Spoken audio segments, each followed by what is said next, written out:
Friends, it is tomato planting day with our cherry tomato varieties. But first, we're going to take a look at those ranunculus that sprouted and get them packed into containers. Did let them go another, I was going to say 24 hours, but it was really like 48 hours. You can see a bunch more are coming up. These ones are probably taller than they should be, but the other ones weren't up yet. So we're just going to go with this. Any of the ones on this side are the happy mix. This side are the salmon mix.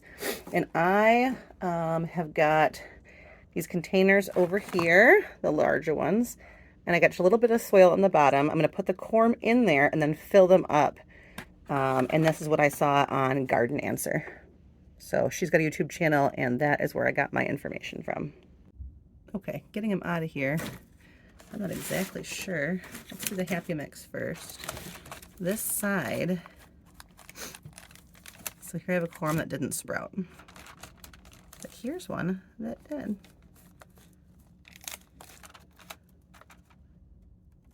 Look at that!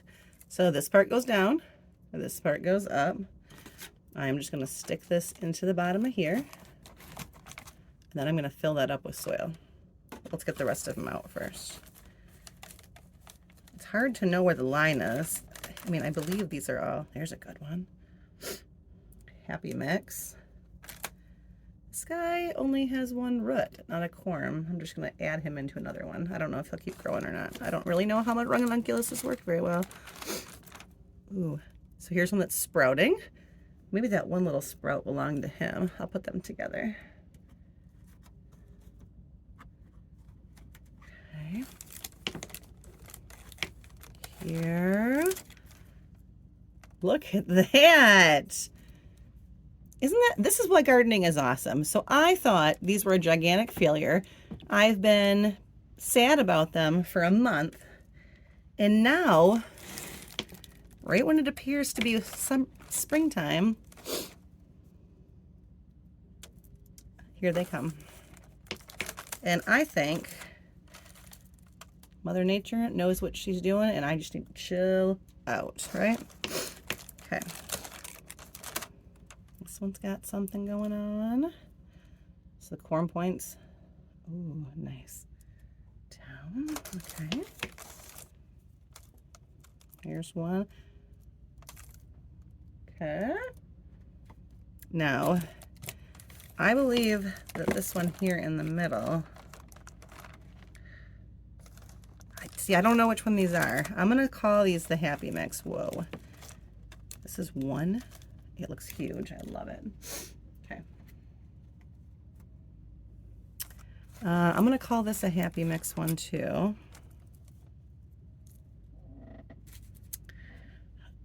And I'm going to say this one is probably a happy mix. Oh my gosh, guys. I can't even tell you how excited I am about this. Oh goodness, let me show you. Okay, so over here in my tray, this is what they look like. I mean, I'm going to put them in there nicer. I'm going to fill them up with soil and then wait until it's okay to put them outside. Actually, they might be able to go outside almost immediately. I'll have to check it out. I think I'm going to put things out on Monday. So I'll let them live in the house till Monday, and then they can go out with everything else. This is exciting. Okay, so down here on the ground, I have got the salmon mix. I've got 18 of them. I lied, 17. I've got one hole short. But what I do have is this one right here is all the corms that did not have, didn't have roots or sprouts or anything. They look like they were dead still. I'm going to keep them in here all together in the same thing just in case something comes up. And then over here, I have got 16. Oh, I did math wrong, didn't I? 4 times 3, I've got 12 here. 12 have the happy mix. 17 of the salmon. And the one. Look, I cut my finger with a bread knife making croutons this morning. Rookie mistake. All right, so I am going to cover the rest of these up and throw them outside, and then I'm going to start getting going on cherry tomatoes. Right, I am all hyped up about those ranunculus. That was so cool. But we're going to move on to tomatoes, which is the reason we're supposed to be doing planting today. This is the Rutgers. This is the one from last week. It is this kind of like a paste production tomato that I didn't have enough soil for. So we're going to go ahead and start with the Rutgers. This is my seed. I got it from Baker Creek. This says it came from New Jersey. Large red 8-ounce globes, good yields and good flavor. All right. And again, I've got the containers. I'm using solo cups for my tomatoes, and I'm not filling them all the way because they are going to get transplanted. I'm just throwing a couple in there willy-nilly. I'm going to poke down and make sure they are under soil. This is probably not the scientifically best method to plant tomatoes, but I think sometimes we make gardening too complicated. Some things are complicated. Those ranunculus, complicated. Planting a tomato seed, not as complicated. It will grow. Put it in there, give it a little bit of dark, give it some water, and it's gonna grow. Next, I'm gonna do 4th of July. This is seed from Burpee. This is a hybrid. And this was one of the very first tomatoes I ever grew. And this is like a saladette kind of size. They're very prolific. They're very, very good. They're 4-ounce fruits, they say, and they ripen early, thus the name 4th of July. And they are my husband's favorite tomato to take in his lunch. So they continue to live here. And actually, I ran out of seeds and last year couldn't get any. So he didn't have any last year. So I'll put some in here. My mother also likes this tomato, which is funny because she doesn't eat tomatoes raw, so I'm not exactly sure what she's using it for. I'll have to ask her. Okay, and once I got them planted, I'm putting them back here in this tray. I don't know if you can see, but I've got lupines potted. I did that this morning. I'm gonna have a couple in my seed sale. So I've got a couple in their little pots for seed sale, and the other ones are all in these black pots. Let me know that these are mine for my yard. So every day I'm kind of coming down here and trying to make a decision on, okay, I've got 8 lupine plants. How many am I realistically gonna put in my yard? How many should I let go to another home? Which is hard because I just grew all these from babies and I want to put them all in my yard, but I'm really not gonna put 8 lupine plants in my small yard because I grew all these other things and they all, whoops, I shouldn't have done that. They all need a place to go. So I have to have some self-control here. This one right here is my grape tomato, a Guacamole d'Inverno, maybe? I don't know. It is called the winter grape tomato of old Italy. Huh, flavorful little aromas. I grew these last year thinking they would be like a paste tomato, like a Roma tomato. You know, aromas are smaller, but they're definitely a paste tomato. And they were not. They were more grape-sized. They're like a baby Roma. I guess the packaging was right, but the word Roma really threw me off. And they were so prolific. There was so many. And they were great for, my sister-in-law Lori showed me this dish where you take an entire cast iron pan, throw a whole bunch of tomatoes, cherry tomatoes, or these little grape ones would work too. You throw them all in there and you let them blister and pop until they kind of like melt down and make a sauce. And you serve them over rice or with pasta or something. And my family really liked that. So those are gonna be perfect for that. That is the A. Guacamole. And I got those from Baker Creek too. Oops. I had one little seed jump out. You make sure you go on the right one. You must live here. No seeds must live. All right, we're gonna do the black strawberry tomato. I grew this one for the first time last year. I got it from Baker Creek. It was actually one of the ones they were promoting last year, and I just thought it was so pretty. And in real life, it is this pretty. It's super pretty.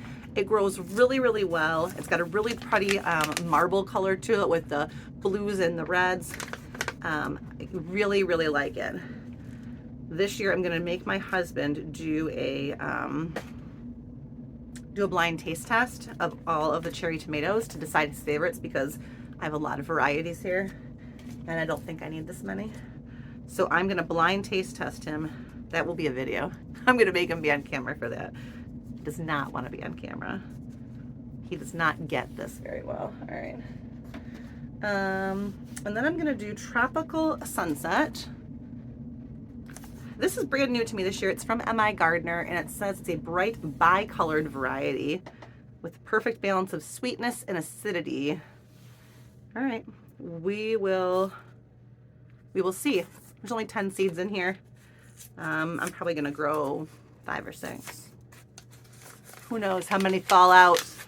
I'm a child of whimsy, which is funny because my father's not whimsy. 1, 2, 3, 4, 5. I'm really tempted to throw the whole thing in there, but I do want to give myself a little bit of grace and back up there. Tropical Sunset. They just look so, anything that's got bicolor or streaking or variegation, I find super, super pretty. Sunrise Bumblebee. Again, look at the bicolor. I love this.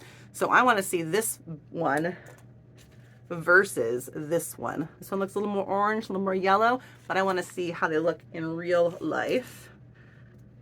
And try and make a decision. Narrowing things down is probably the hardest part I have about gardening. I don't know about the rest of you, but I find it difficult to say, hey, I don't need 12 varieties of cherry tomato, even though they all look a little bit different from each other. So let's put those in. Sunrise Bumblebee. So what I have to kind of decide is, okay, which ones grow best in my climate? So I'll try them all. If they grow, then I'm like, okay, let me take all the orange and yellowy ones together. Let me see which ones split less. Let me see which ones have the better taste, the better life, who are more prolific. And at some point, I'm gonna have to narrow these down a little bit because I keep throwing new ones in the mix. New one, Red Robin Tomato. This is from Hoss Tools, and I don't remember why I bought it. That happens sometimes. I must have been watching, Hoss Tools has got a podcast / YouTube show. And I think it's only on YouTube. I think they just call it a podcast, a little talk show. And I watch it. And I think lots of times when I buy seeds from Hoss Tools, it's because I'm seeing something on that show and I'm getting excited and I'm going on my cart at 2 in the morning when I watch YouTube videos when the kids wake me up. And yeah, so that might have been an impulse purchase from a kid that kept me awake. So we can blame my kids, right? My kids are the reason I'm buying impulse seeds. Actually, my kids are the reason I'm buying impulse seeds because I want them to eat better than I do. I don't know if I've mentioned this or not, but I just put that in Blueberries cup. And it's Red Robin. Whoops. All right, well, I'll put Blueberries in Red Robin's cup and then I'll flip them. So Blueberries are from Wild Boar Farms. They're another one that has all those anthocyanins in it, so it gets like a blue, purpley, dark color. It's really pretty. Anyway, I am a fussy eater. I do not eat a lot of what I grow. I have always been that way my whole life. Whoops. I am better now as an adult because I kind of, one, understand things a little bit better, I think. And 2, I'm getting old and my body is telling me you cannot eat pizza every day. So I'm getting better, but I want my kids to not struggle with that because I do struggle with it. I do try like salad. I grow salad like crazy here. Everyone in my house eats salad. Salad looks amazing to me. I go out and hand pick lettuce out of the backyard and I think this is going to taste great. And it doesn't. But I keep trying. And eventually some things do taste good to me. And, but the whole reason this whole thing started was because I want to expose my kids to as many different varieties. I want them to know that tomatoes come in more colors than red. They're not all just sitting at the supermarket. They come in purples and oranges and yellows and marbled colors. They even come in green. You can get a green tomato, a green zebra one where it's striped. I want them to know all those. I want them to know because they tasted one bite of this one tomato doesn't mean they don't like tomatoes because maybe they don't like that acidic tomato and they'd like a sweeter tomato, or I want them to understand all that. So thus began my garden and now my YouTube channel and everything. And now I get so much out of it, but I don't need a lot of it. All right, these are Super Sweet 100s. This is a hybrid. This is the other hybrid that I started with. This one that 4th of July that my husband really likes. I do plant a couple of these every year. because they're very prolific and he really likes the flavor of them the best so far. But that's why this year we're gonna do a taste test to see if he really does or if he just thinks he does because it's the one he's always liked. Now my husband is totally different from me. He will eat anything. I mean, anything. We were, I don't know, 5 years into being together. We went to a party and they had guacamole. And he was like, ooh. And I'm like, do you like that? He's like, actually, I don't like avocados, but I'll eat anything. So he does not like avocados. He would never buy an avocado, but we go to a party and there's guacamole and he's like, yeah, why not? So that's my husband in a nutshell. He will try anything. And he's very honest with me. If something's good, I'll know. But if something's like, not so good, I'll also know. And he likes a lot of flavor in things, which is really, really good when I'm growing heirlooms and trying to find the best variety. If it's plain, we don't keep it. He does not like things that do not have a strong taste profile. So I need to get a marker and change the names on these two, flip them around, and then I'm gonna water these in and we will have all of our cherry tomatoes, actually all of our tomatoes. This is the last thing of tomatoes planted. Yay!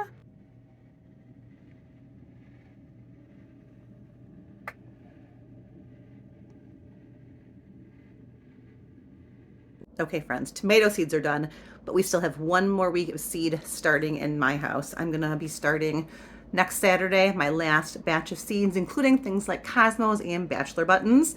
And then everything else will be either direct sown outside, or that's it, direct sown outside, or starts going outside. I was hoping tomorrow to do a outside garden tour of all my beds. This finger cracks me up. All these beds outside. But we're supposed to get some snow, so we might be improvising. So stay tuned.